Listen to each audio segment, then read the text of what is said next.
Thank you very much, Mr. Chairman. Ms. Bondi, welcome. Congratulations on your nomination. I'm so glad that you've been nominated, as we discussed when we had the chance to meet. Thank you. It was a pleasure to work with you as the State Attorney General for a number of years, and I'm delighted to see you here today before the committee. I look forward to your confirmation. You will be confirmed.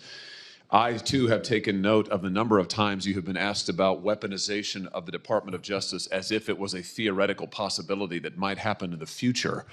One of my colleagues on the other side said, weaponization may well occur under your tenure.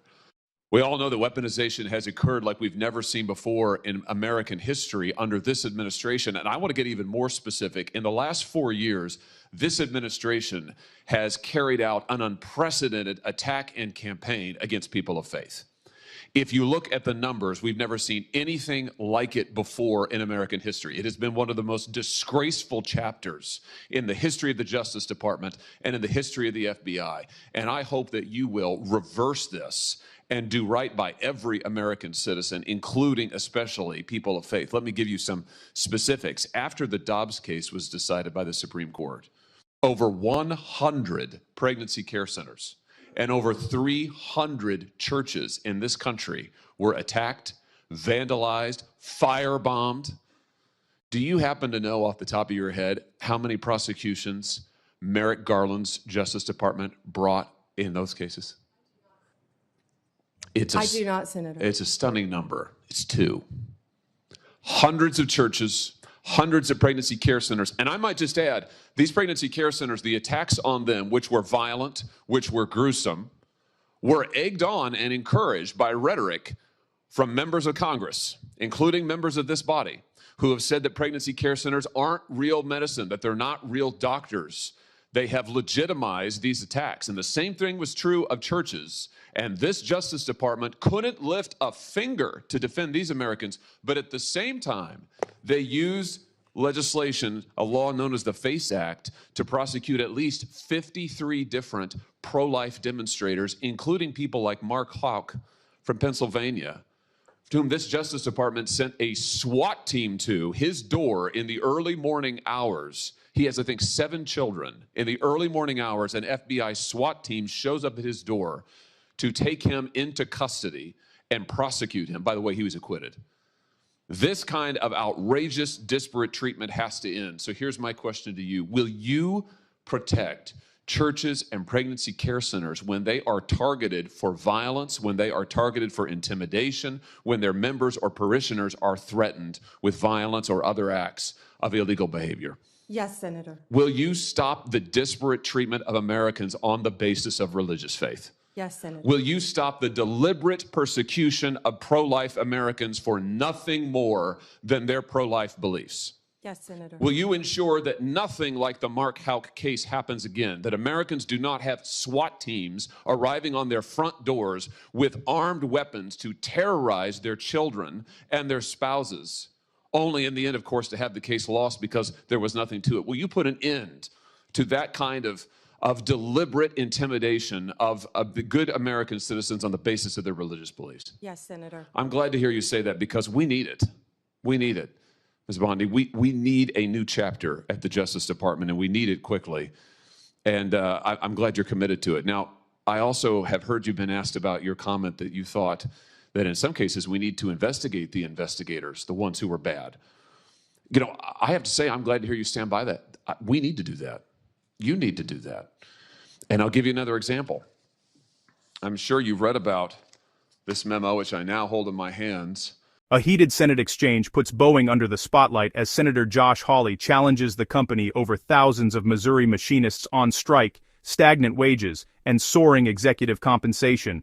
Watch the tense questioning, the debate over fairness, and what this fight could mean for American workers nationwide. Stay to the end for the full breakdown and key takeaways. I'm sure you've read about this memo, which I now hold in my hands. This memo that was developed by the FBI field office in Richmond, Virginia, 23rd January 2023, targeting Catholic parishes for spying, for recruitment of infiltrators. I mean, the memo goes on and on and on about the FBI's plans to put assets into Catholic parishes, into choirs. This is an unbelievable, unbelievable assault on Americans' First Amendment rights, and we only know of it because of a brave whistleblower who came forward and released it to us. And I will tell you, I have never been misled and lied to like I was by the current Attorney General and the now former FBI Director when they sat right where you're sitting now and told this committee, oh, we don't know anything about it. Oh, only one field office was involved. It was the single work of a single field office and a very few individuals. As it turns out, that's not true. Multiple field offices were involved. Multiple individuals were involved. Under your leadership, will you put a stop to the use of FBI or Department of Justice resources to try and recruit informants and spies into Christian churches or any church or house of worship in this country on the basis of nothing more than faith? Of course, Senator. Let me just say this.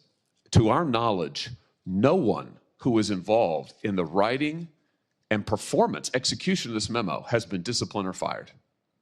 Will you conduct an investigation like you talked about, Ms. Bondi, that will get to the bottom of abuses like this? And to be clear, this is an outrageous abuse. It is an outrageous abuse. One of the worst abuses of Department of Justice and FBI authority in our history. Will you conduct an investigation to find out who signed off on this, who approved it, who advocated for it within the Department of Justice? Will you open the books on these abuses so that the American people can have confidence in their DOJ? Senator, and I think what you're talking about is the ultimate weaponization, what we've been discussing all day. If I am confirmed as Attorney General, one of the first things I will do, there'll be many, but I will personally read that memo, and if Mr. Patel is confirmed, discuss it with him right away. Fantastic. And will you work with this committee and our relevant subcommittees? I'm going to chair a subcommittee called the Crime and Terrorism Committee. We're going to do our own investigation into what happened here at the FBI and the DOJ. Will you work with us as you discover the nature of these abuses, and as you put a stop to them, will you work with us to make sure the American people get all the facts and this never happens again? And Senator, yes, I look forward to working with you and the Democrats. I would think this is something that we can all agree on both sides, that this should not be happening in the United States of America, and work together on it. That's fantastic. Let me ask you one other question here in my just few seconds that are remaining.